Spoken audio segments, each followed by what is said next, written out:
Hello, Magnus. Hello, Frederik. Welcome to, and I guess this is a little bit to you and to everybody else, welcome to this special episode of The Engine Room, where I have done a takeover, if you will, right? So now I'm the host of The Engine Room, at least for this episode, and you'll be the one in the hot seat, all right? It's very hot over here. Yeah. You've been a little bit all over the place, let's be fair. Right? In terms of career. So you started out selling windows and doors through paid media. Then you went into an agency where you did SEO. Then you went over to the dark side in the B2B where you did data aggregation, automation for manufacturing companies. Then you went over to employee engagement, and now you're back on the agency side. Yes. Is that fair way to sum it up? Switch windows and doors and first agency, and then we're there. Okay, so I almost got it right. But that kind of ties nicely into the episode or like the topic for today, because what I want to talk to you about is you have experience from both sides of the table. Mm-hmm. And when we are talking marketing, I want to know what's the best way to do it, right? Mm-hmm. So you take your experiences from both sides of the table, and with the starting point of not having anything at all, how do we go from something that doesn't exist to actually something that's driving revenue for a company? So that's really the frame for today. So we're just going to go through it, and let's start at the bottom. Okay. You don't have anything. You might have a website where you can capture some attention. Where do you go from here? Am I in a B2B company or B2C? B2B SaaS. Am I the first hire? You are. And I have a website. You have a website. Okay, that's basically Factbird in a nutshell. Okay. Then let's hear that. So I have just come into this company. I'm the first hire. It's B2B, and they haven't had a marketing function before. Not at all. All right. Very interesting. Have they sold? Like they've sold through the founder, maybe 15, 16 deals, whatever. Yes. Okay, cool. So you do, there is some sort of product market fit, right? Some sort of product market fit. Okay, great. Customers. That's important. Yes. That's important to know. I think the first thing you do and is really about figuring out sort of what is like the foundational elements so far, right? So obviously before you start doing anything, first you gotta analyze, well, what is it that we have? Is it working? So let's say in this case, we have a website.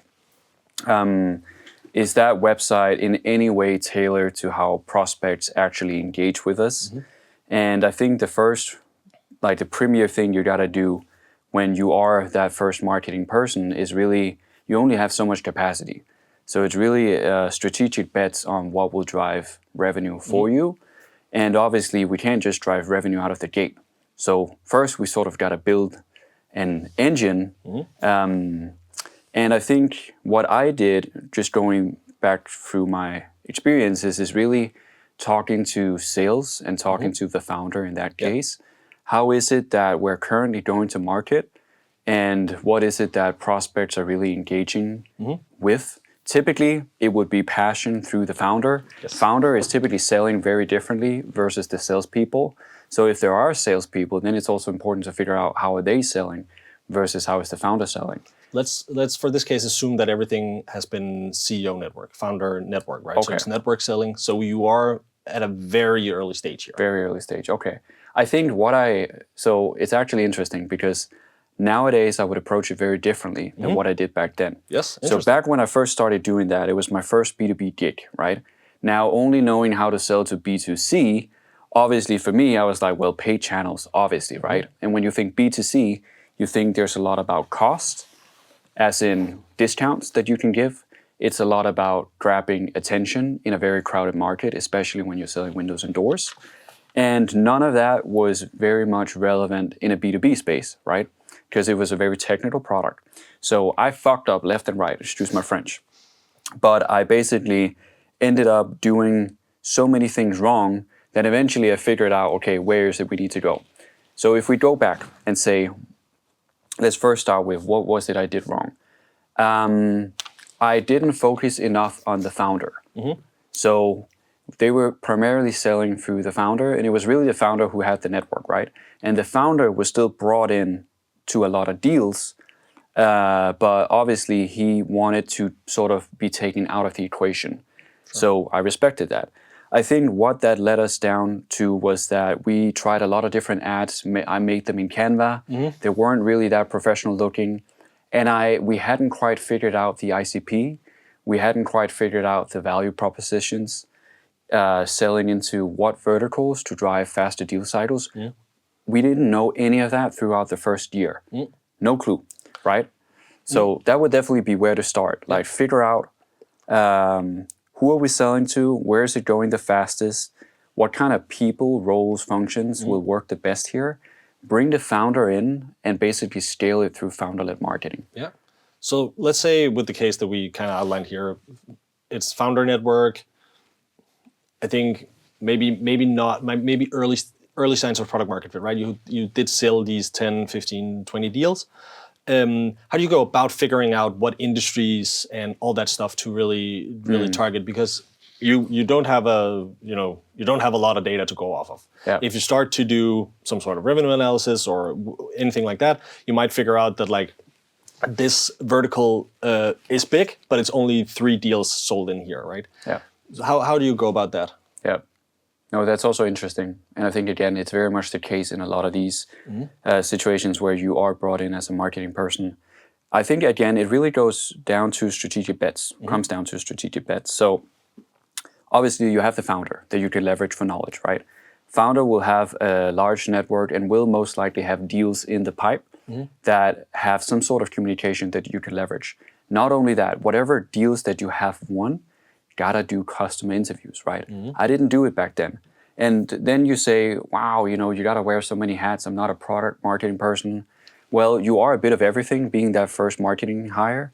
So again, before you do anything, you base it on knowledge that you can use to sort of build a good engine, right? So rather than just, seeing where the wind blows, you're like, okay, strategic bets. So these clients, we can see we have maybe 3 deals, as you said.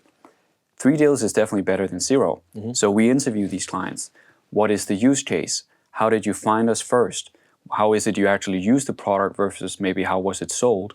What are the most important features and what features could you want more of? And how would you tell other manufacturers in this case? If they were to ask, what are you doing for, let's say, production monitoring? How would you then sell this piece of technology to them? Right. And that way you can sort of figure out, okay, if there's a use case for these 3 companies here, even if it's a very small sample size, we could, in theory, scale that because obviously more manufacturers will have that same use case, right? And then it's really about testing that theory. Does that work? And what we found out in that case was that the majority came through a specific industry that we obviously didn't have the sample size to do anything with at a later point. However, had we known that it wasn't just manufacturing in general, but it was a specific sub-genre of manufacturing, had we doubled down earlier, revenue would look very different today. So I think, again, it's really about like strategic bets and what can get you to a point where you feel comfortable making a strategic bet. Yeah, nice. If we dive into the strategic bets, so what I'm hearing you saying is like, go into the numbers, look at where do we want to, as you say, place a bet, right? Do you place one bet, or do you, let's say, you say we stick to the thing we talked about here with like the example we had. There's 3 deals over here. Then maybe we have 1 deal in this vertical. You have 2 deals over here, 0 deals here. Like so, it's distributed out without any like small sample size, without any clear winner, right? Yeah. Do you then just say, okay, so for the next quarter, I'm betting on this vertical and I want to see this outcome? Yeah. Or do you say, I'm betting on these 3 verticals and then whatever, I'm okay with my budget, not budget, but my results being smaller, but I'm still looking for positive signals and then I'm going to double down on this based on after the first 3 months or whatever. How would you approach that? Before I answer, I have 2 questions. What's my timeline and what's my budget? Yeah, that's something we need to go into as well, because that's also a little bit undefined from here, right?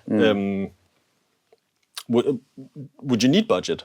Would you place bets for paid Would that be how you would go about it? Would you also advise? Would you rather go for organic? How would you? What were your thoughts there? Okay, I see where you're coming from here. Yeah.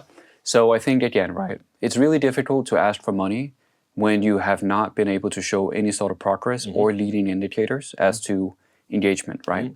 So in reality, we don't know anything yet. So let's say that we have defined our initial ICP. We know sort of what verticals we like to sell into. I think the first thing, if we're not too pressured on time, let's say we're not expected to grow 600% year over year, right?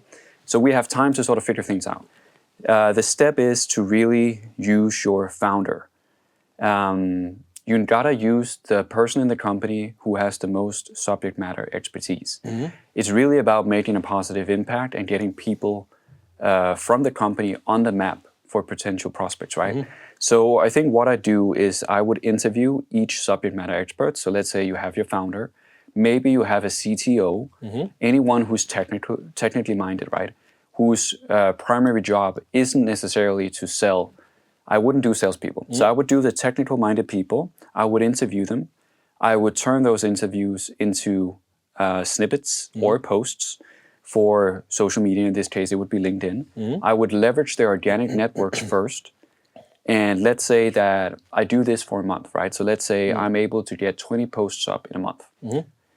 I have 20 points of data there in terms of engagements. I have potentially 20 different topics that we've touched upon. And I can then use that engagement data from the network to basically go through each post, see who has engaged with it, and I can leverage that data, aggregate it, and basically figure out, okay, so if I'm doing paid, where are we sort of going? Good thing is I already have the content. So I sponsor that to the audience where I see the best engagement. And that is a strategic bet in the sense that we have no clue if paid audience equals engagement from organic audience, but it's the safest sort of avenue to go down. Yeah. So what I'm hearing you saying also, you're not just looking at the engagement rate of 3.4%, right? That's not where you're looking at. You're actually going in to see, did we get any comments? Did we get any likes? Who? And like what industry, vertical, buyer type, persona do they represent? And then aggregate based on that as well. Yeah, there's a lot of different touch points, right? Like, did the subject matter expert receive any direct messages? Is there anything there we can leverage? And it's really just about sort of making a bulletproof entry to the market without wasting too much money. I think that's the pitfall that a lot of companies will make, especially when pressure is being put on a marketing person to deliver pipeline. Marketing person, and that's the thing you mentioned, right? How many tracks are you running? Like, are you testing here or testing there? Obviously, if you have a large budget, you can test, and maybe you want to test with paid because you speed up the process.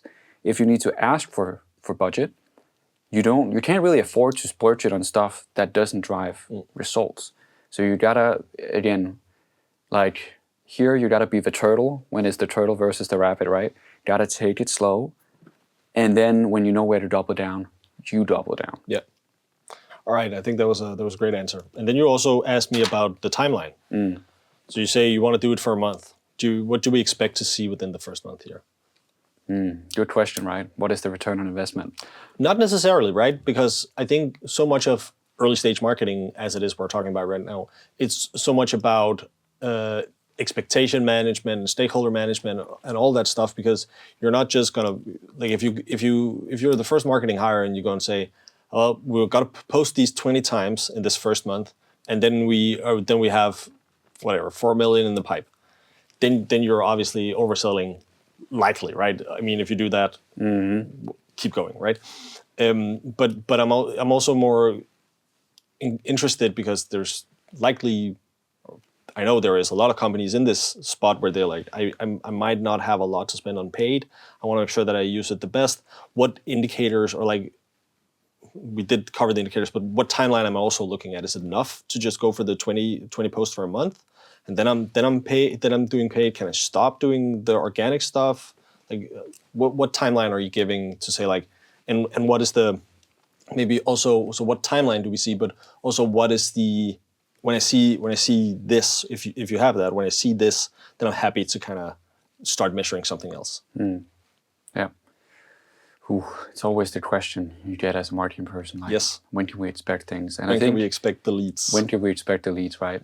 It's really difficult. Obviously, if we had a crystal ball, we would be able to say it confidently. And I think generally we do want to be able to say it confidently. There's just no way to do so, right? So what we're really looking for is data tendencies that can be made into some sort of linear model where we can predictably say that the growth of 1 to 2, 2 to 4, 4 to 8, whatever. That's not linear, but that would be the. We would rather nice have thing. the other one. That's the exponential one. Yeah, right? we'd rather sure. have the exponential, but basically we want to be able to say that, right? So I think to give a fair chance to anyone is the same thing with sales. We need to basically say this is ground zero, like there's nothing here now. And whatever has come before the first marketing hire cannot be used to build up a data foundation for what the future progress will look like. So again, you're starting from day zero. I remember I got it from when I switched from lead generation to demand generation at one point. And we saw a predictable growth in the amount of inbounds, hard intents. And I had a very tough time to basically say it will grow by X, Y, Z. What I've learned, to answer your question without just talking, bullshit, is even top executives will ballpark a number. Yeah. That's how it is. Yes. We cannot say it. So in this case, I would say I expect, let's say it's an ACV of 50K, right? It's a deal cycle of, say, 5 to 6 months maybe. We don't have a proven sales methodology. So really, I'm all about just trying to bring in a demo, right? If I have built my foundation, which is that I have a product walkthrough on the page, I answer the questions, which based on my custom interviews that I believe I answer those questions on the page, right? I give as much information as I can possibly give to shortlist the company I work for. I would say if I can land one demo in the first month, I'm happy. Okay. If that can be 2, 3, or 4 the next month, I'm even happier. Is that through organic or paid means? I don't really care. Like, I think generally you want spend to pipeline coverage to be 1 to 10, no? So if I spend 10K, I want 100K in pipeline. Yeah. Something like that. And I think those numbers can sort of work for you. And even then, 10K you would never get in the beginning, especially not for 100K in pipe. So one of the reasons that I'm also asking is also looking at, like, because you in a startup you have to be quite scrappy. Yeah. And so let's say, okay, I'm looking for, can I get one demo in the first month? Then I'm happy. Okay, let's say I don't get it. Do I continue another month, or do I then I say, like, okay, this might not be the right approach? And what if you even want to switch up, what parts do you switch up? Do we try 20 new types of marketing messaging? Do we try Instagram, TikTok? What are you thinking about that? Yeah, good question. In B2B, I would never. No? Right? Maybe some years ago when I didn't know what I know now, I think it's easier to switch because you don't have the experience to back up your strategic bets. So you're you're basically betting on everything that might move the needle. Thing is, you are scattering your resources, and your resources are scarce to begin with. So it really comes down to being able to double down on something and having that, following the 80-20 rule is always the right thing.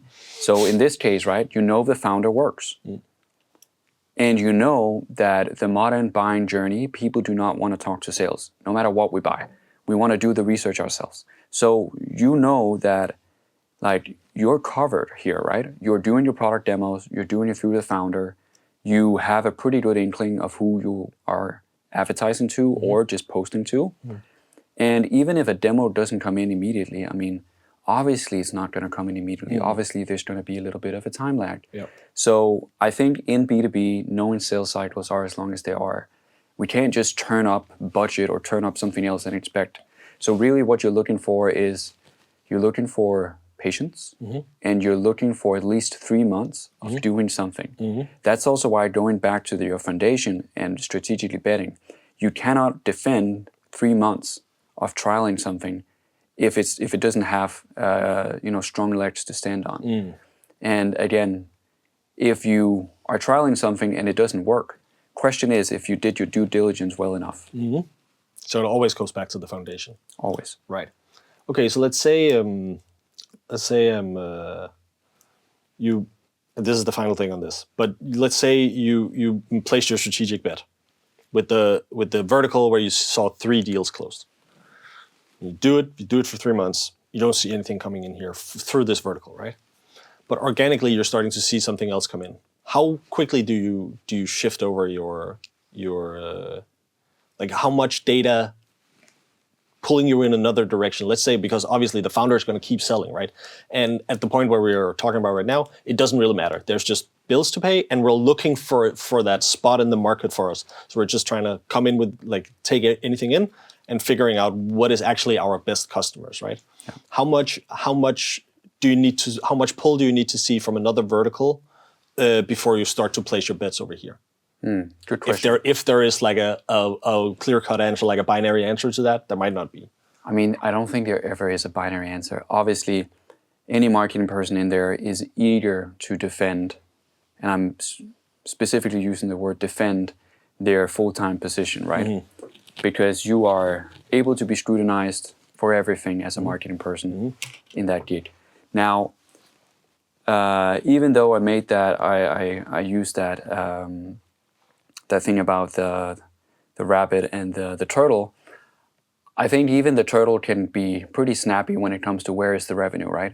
So obviously, if there is some slight data tendency that skews towards deals being either created or maybe even moving throughout the pipe in an industry with a vertical, whatever it is, we decided is certain titles or whatnot, where I do not currently have something running, I am monitoring every day. I'm talking to sales every day to figure out where are things going. With the 80-20 rule, right? Obviously, you got to put the majority of your time into what you believe is the strategic bet based on those assumptions. However, let's say it doesn't actually produce the results that you were hoping it would. Even with all your foundational work, you also got to be able to kill your darlings and basically just say, okay, didn't work, we're moving, right? Does that mean a full pivot? Maybe not. But you gotta understand, why isn't this working? What is different from where deals are moving? Is something different being said? Is something different being portrayed? Is it simply just different companies with different stakeholders? If so, it's an easy switch. It should be an easy switch no matter what. It's not that complicated, right? It's really just a case of, 1, targeting, either that's right or it's wrong. 2, content, either that's right or wrong, depending on the targeting, right? That's how it is. Yeah. So what I'm hearing you say, emphasizing a lot here, is that qualitative insights is way more important than whatever quantitative insights you can get. You keep talking to sales, you keep talking to hearing everything that's going through the grapevine and all that stuff. Yeah. So in this part, it's like we will never have statistically significant data. Probably likely won't in B2B in general. But like, so you have to be very qualitatively aligned. Yeah. All right. One thing that you brought up in the very beginning of our chat, and I noted down here, is like, you said you came from B2C and then you went into a B2B space, right? Yeah. And you made a lot of mistakes because of your B2C experience. And all of the rage right now is like, B2B has to be more entertaining. B2B doesn't have to be boring. And like, B2B marketing and go-to-market in general is being pushed a lot to say you have so much to learn from B2C, right? I think we can all agree on that. But what are some of the key things that, and we keep the context here, what are some of the key things that you shouldn't take from B2C going into B2B? We keep the case here, right? Yeah. Yeah. I think before I answer that, there are some key differences. I believe B2B it's ultimately relationship building. You are buying from a company, but you're buying from a specific sales rep that has a team of potentially customer success people that will help you. It's not a one-time buy, right? Like, let's say with certain software that I'm using, I'm in touch with that company maybe once a week. I'm maybe asking a question about this. Maybe there's a solution that's new or feature that I think that they could be doing. It's a constant ongoing thing, right? It's the first thing. B2C, on the other hand, typically you're buying a product from a company. Obviously, you're also doing that in the other case, but you may have a one-off conversation with the salesperson, or maybe you're not interacting with sales at all. And that one-off purchase, right? Maybe you're making it once in whatever long, and maybe it's not a true, you don't have a true need for it. So we're way more driven through like consumer behaviorism than we are in B2B. In B2B, we're not just buying software just to buy software. We have a very specific need and use case, which is also why due diligence is that much higher. So when we're talking B2C, the only thing I can compare B2B and B2C with is basically car selling and buying. It's the only purchase besides a house that we make that is so huge for us as people that we do our due diligence. Obviously, some people walk into a car dealership, like what they see and buy it. But disregarding that, so we are competing for attention, right? We're not just competing for attention against something within our niche. We're competing against so many other things. We're doing the same thing in B2B to some extent, but we have a clarified need. We know there is demand in the market. It's way more difficult to tell that in B2C. Yeah. So what they do creatively over here, and again, it's very discount driven because you're not using company money, you're using your own private funds, which means that the psychology behind a purchase switches entirely. And I think one of those things that you then bring over to B2B is if you were to just go and say, okay, we're selling commoditized items, whatever, and it has a low price point. If you take that mentality of buyers want things at a discount, take that over B2B, where you're much, to a greater extent, selling value, and price is insignificant if value is top, right? So yes, can B2B become more? Can B2B learn something from B2C? Maybe. But I think the pitfall there is B2B ultimately, going back to relationship building, you need to be able to shortlist a company. So you need to be able to stand out in a crowd of other providers that may provide the same thing as you do. How do you stand out? You give the entire thing away, right? You don't try and get people to like request a demo and not knowing what anything looks like. Why would they ever? Just like you're buying a car. You're seeing the car, you're test driving the car, you're researching a lot. Same thing happens over here. You know all the ins and outs, right? Is it a manual or is it automatic, right? Yeah. Yeah, like does it have this feature or not?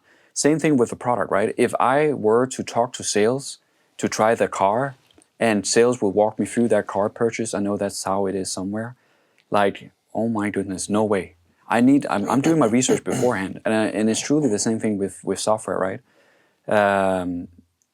The way to do that then is the company will basically, just like how we're doing here at SparkForce, we are advertising our expertise in marketing so that when people are in market, they are so aware of how we can potentially solve their issues, help them with their challenges, that they will reach out. Exact same thing. It's not how it works in B2C. I think you made a very important and interesting distinction here in some of the stuff that you said, because it's not that, and there's been a lot of talk about this on LinkedIn, at least on my LinkedIn, where people have been saying like, remember there's like very ironically and sarcastically, like remember there's a difference between B2C people and B2B people, right? And like the same people who buy B2C stuff, they're buying B2B stuff. And that is obviously right. So like the people who buy whatever, fucking a water bottle or like a pen or whatever, like a book, they're also buying software. Sure. But what's like the important distinction here and why it's so important to also whatever you read and whatever you hear, you need to know if it's applied to B2B or B2C, because the difference is in the buying process and the buying psychology. And that's the distinction you made that I thought was very, very important to kind of outline, because it's the buying process that's different, right? For a B2C purchase, that might be like 200 Danish kroner. I'm probably just buying, right? It's not that a lot, but it's not much money. Obviously, depending on how much money I have, right? But like it's more relative in that term. Like it's just a decision-making group of one, and except for the two that you outlined. But then if we go into like a bigger bigger B2B sale, right? You typically have so many stakeholders in there, and that's why the buying process becomes different. So it's not that B2B and B2C people are different. Obviously, both likely like fun, right? Like humor, like all that stuff. But it's just the way of buying things are so different. Yeah. I think that's a very important distinction that you brought up here. You just made me think of something, because honestly, I think the average contract value in B2B versus like the average cost of a purchase in B2C, those really determine it, right? Let's say that you were to buy a new car. You'd probably have to talk to your significant other to figure out, well, what is the use case? What is this? The car dealership or the manufacturer will market knowing the price point and will then say, okay, you know what? For this price point, consumers are after these specific things. We know that our product stands out in XYZ way, and that's why car commercials selling to B2C are so different to selling a water bottle, right? Yep. Like, same thing with B2B. If you're selling a solution that is basically, let's say, it is PLG motion, right? So product-led growth. And you expect them to sign up to a free trial. Most likely they'll convert because they'll see the value. You are basically front-loading the value creation aspect. And you know that it's so easy to sign up that people are just going to do it themselves. Maybe that's an average contract value of, God knows, 5K yearly, right? So whatever monthly that is, versus something that is 50K yearly, where maybe you don't need stakeholders for that $500, $300 monthly cost, but you're definitely going to need it for that 50K yearly or that 100K yearly. And that changes the entire way that you need to basically advertise. And that's exactly right. And that's what it comes down to, right? So can you compare the two, B2C, B2B? No, but you could definitely look at if contract value is somewhere equal between private buying versus company purchases. I mean, there might be an overlap there, and you can learn.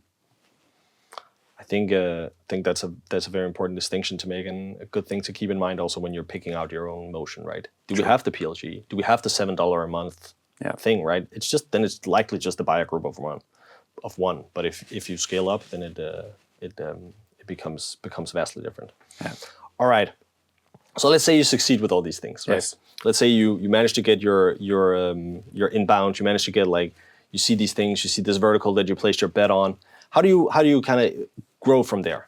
Would you put more into what you're already doing? Let's say you've done the organic LinkedIn, and let's say you managed to put some money behind that, and you started to see some inbound here. Or do you diversify? Well, if you're still just in marketing, because I think at a certain point you transcend marketing, and what you have is sales and marketing combined and become a revenue unit, right? So most likely first time you go in there, you will be siloed up. So you have sales and you have marketing. It's your duty, not sales, to talk to sales, right? Sales are not probably going to talk to you unless they want more leads. So you as a marketing person got to go in there, create a good partnership. That is absolutely essential for you to drive revenue and drive deal velocity. And so what do you got to talk to sales about? Well, what are they seeing in deals that move them forward? What are they seeing that is not moving deals forward? Essentially, where you want to go is you want sales to be order takers. So for sales to be order takers, you need to have sufficiently created brand awareness for whatever company you're working for. You need to have pitched the solutions, not in a salesy way, but in an educational way, because you know your primary duty is to educate the target market, right? Doing that means that prospects will get in contact with sales on their own accord. Sales become order takers, and suddenly all the headaches that you typically see in an organization where you're chasing accounts is going away. Does that take time? Yes. Can sales just become order takers immediately? No, but it's the end goal, right? So typically you leverage BDRs there to potentially engage accounts that are showing signals. Then we have signals, right? So again, where do you go from there once you have that initial setup going? Well, you're looking into avenues of how do you create more sort of revenue, right? You know that you cannot wait for people to inbound, but you also know that at this point you have an engine running where you're advertising to a tested ICP. So you know that with those engagement signals, knowing that you're working towards the same account list that sales is, those signals go back to BDRs potentially. that then prospect those accounts actively, engage in conversations, and potentially send those over to AEs. And you're basically thinking, okay, now we have some sort of well-oiled machine.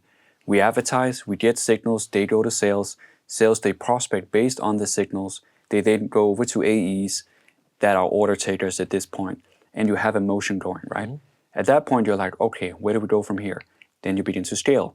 Are there other markets? Do they have different needs?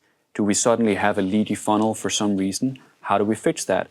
Is the market going to change, as in market tendency may suddenly need to have, like prospects will need to have a certain feature that goes to product.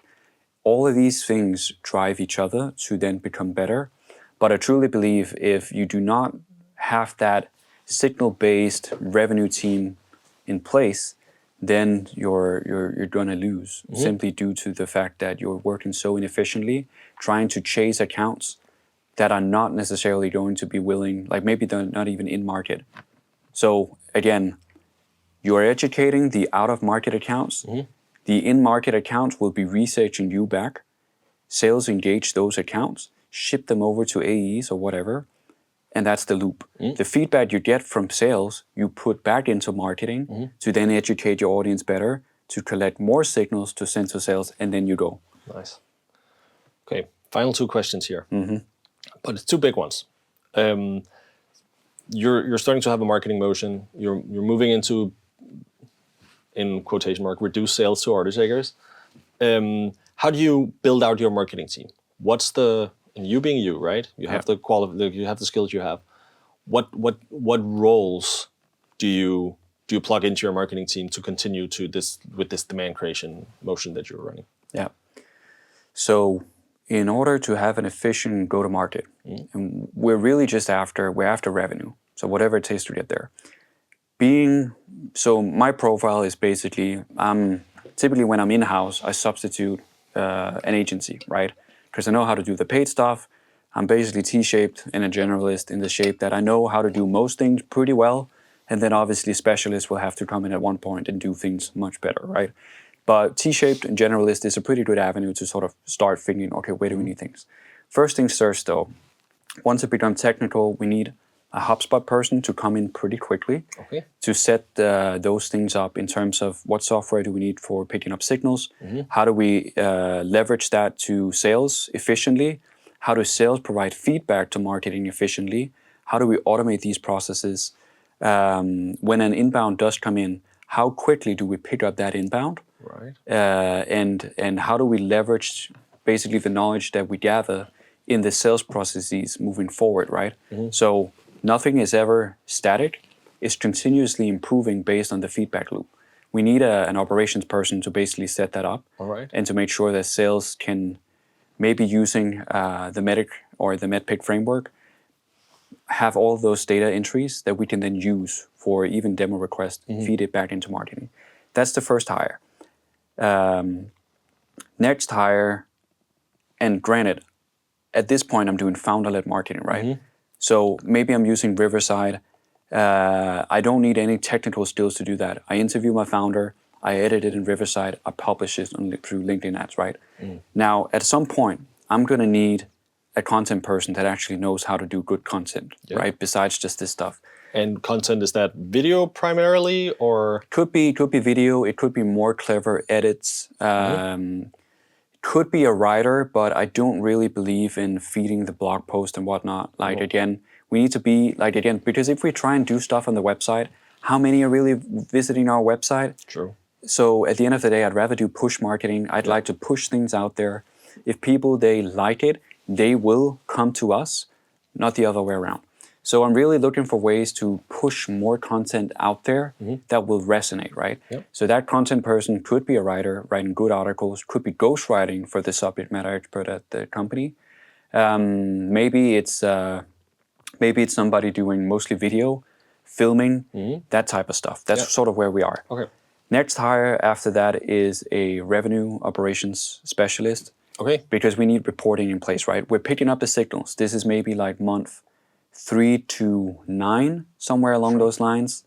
Where, again, if you're hired as the first person, if you can get traction to the revenue engine pretty quickly, most likely you will be able to have the sufficient funds to hire additional team members, right? Yeah. Maybe they're not full-time at first, maybe they're part-time students, whatnot, but either way, you're looking for your HubSpot person, your content person, your revenue operations to do the analytics in terms of what is inbound, like what inbound is coming in, where is it coming from, how fast does it get picked up as sales, how many touch points do we have with sales, how quick are we at basically scheduling call 1, 2, 3, and what we want to figure out, is there a leaky funnel? Yes. Fifth hire, product marketing. Yes. Because at that point now, maybe we're a year in, maybe 9 months in, and we're like, okay, we gotta get back to the drawing board. Market has changed. We cannot do founder-led sales anymore, right? It's simply not, it's not scalable. We have salespeople on board now. Where do we take it from there? And we need product marketing to basically go out, do custom interviews, talk to sales, figure out a new strategic avenue to go down in terms of the company profile, and not just being branded through the founder anymore. All right. It's a little bit of a different way that I would have done it, but it's interesting to hear. But that's based on my experience, right? Yeah, for sure. Final thing. Before, just for the listeners, I'm curious to hear your take. Yeah. I think if we keep the case as is, first marketing hire, we're a little bit here. We do see like, okay, we have some founder-led going on. We have LinkedIn ads picking up. Like we get the inbounds. Like we see the inbounds convert at a decent rate, right? I'm waiting with all these the automation stuff, because a lot of it can be like, I think a lot of it is okay that it's patchwork for now, right? So I'll set something up with Zapier. I'll do the Slack. I'll do this and this and that. Difference there, sorry to interrupt, is see, you have potentially the experience to know how to do that, right? Yes. I don't. So that's where the patchwork has to be done by a person who can actually do the patchwork. Yeah, fair point. Very good point, actually. Because I would much rather than have somebody that can come in and execute at a better rate, right? So I see my founder marketing work, right? Okay, I want to take it out of Riverside. I want to put it into like a studio, right? I want to make it look better. I want to like give still to because there is some what you want to call it, like results to authenticity and like scrappiness and all that. Then the next person, so I want to bring in a content person as my first hire. Then I want to bring in my product marketer, because I want to become even better at my positioning, messaging, value propositions, all that stuff. Then I'm bringing that person in.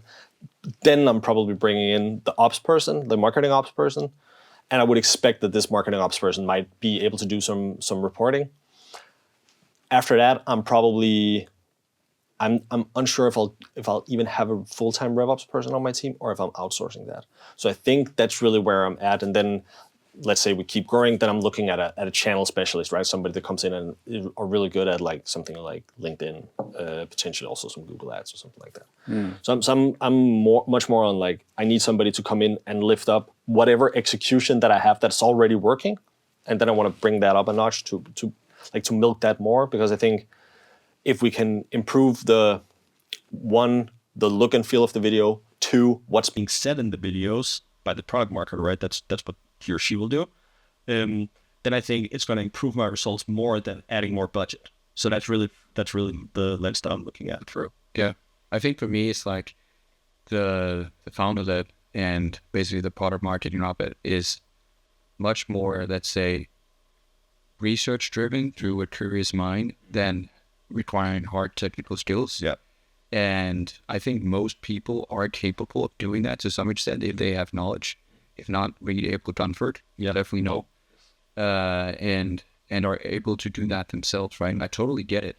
I think there's really something about authenticity, and that's why I'm not too sold on professional video. Because again, purchasing in B2B, relationship building, there's something about authenticity. As soon as it becomes too salesy, I have a theory that people get turned off a little bit, right? I agree. But I don't think that high production value and salesness or salesiness go hand in hand if you have a conversation like we're having right now. True. That I think you can get away with having the higher. Absolutely. All right. Final question. And this is the fun part. Tech. Oh, what tech are you buying? What tech am I buying? you said you want HubSpot, you want some signal data analysis, you probably also want some attribution stuff. Yeah. So first things first, I'm cheap. Yes. I hate buying. I hate the process. I hate talking to sales. If I can avoid it, I will. Yeah. I already have a shortlisted, basically stack of software that I'm going to be buying. Again, most things I could get it for free. Yeah. Right? So obviously content, ChatGPT is going to be absolutely king. You feed it with all of those like sales calls, transcripts, whatever, and you basically make it just the company personal ChatGPT bot, right? Obviously, you'll have to have some oversight, but it's going to be like 4 people just in ChatGPT that you can leverage there. And that's going to really help you build those foundational elements, right?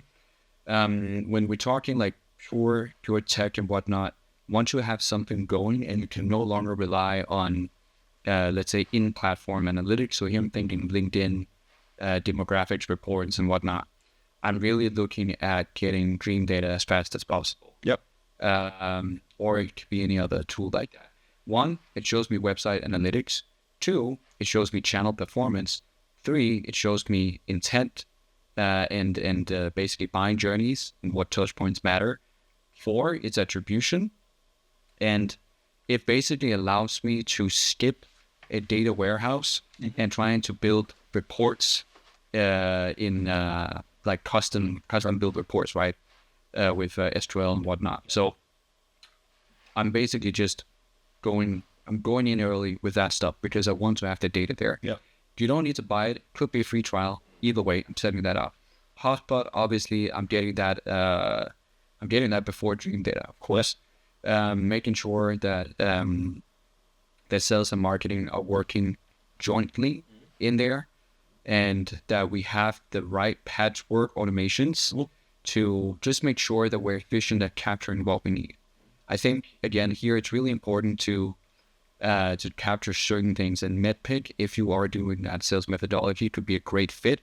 Basically making sure that we are capturing as much information through an initial deal as we can to feed back into our system of knowledge base. After that, again, I'm mainly using like Dream Data for intent based on our ads and whatnot. So I think for me, it's really just CRM and like a web analytics / attribution tool. Yeah. Gong for call recording for sure. Okay. Because again, I know it's expensive. Zoom info, all that other stuff, no. Gong, Dream Data, HubSpot, I'm set. Okay. Yeah. Cool. Yeah. Magnus, thank you so much. This was a great one. I think a lot of people will find a lot of value in this. Thank you so much, Louis. Thank you.